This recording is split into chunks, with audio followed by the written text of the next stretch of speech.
This film is particularly for the Christians and the seekers of truth. Evolutionists and atheists will often appeal to a cute little title that they have for God in an attempt to discredit biblical truth or a Christian's belief. They call God the magic man in the sky. Their use of this phrase will often go something like this: "Well, I would rather believe in scientific evidence than in a magic man in the sky." At first hearing, it sounds pretty hard to answer, but in reality, it is a straw man. Let me say, another straw man of evolutionary and atheistic argument. Here are the problems with the magic man in the sky scenario. Number one, nowhere in the Bible or in Christianity is God ever declared to be magic. If by this the atheist or evolutionist means that he often works unseen and unexplained, then the very same could be said about 85% of evolution teaching and scientific understanding. I give you quantum physics, or origins theory, as an example.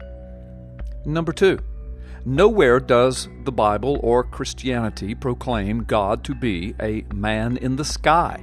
In fact, God's Word makes it clear that God is not like us at all. He is the ultimate reality. We are simply one of His creations. He is not a man or anything like a man. He is the ultimate creator.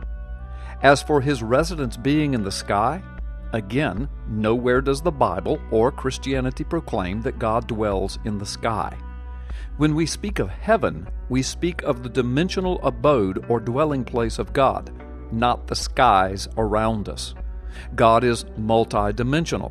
Again, quantum mechanics bears out this scientific fact of possibility. God's abode is all around us, in an unseen yet real and physical existence. That is one of the important things that Jesus came to demonstrate to us and to reveal to us.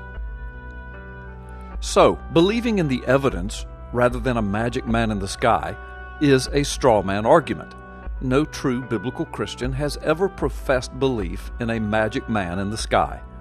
Now, back to our statement that God is multidimensional and that His abode is all around us in an unseen yet real and physical existence, and that is what Jesus came to demonstrate to us.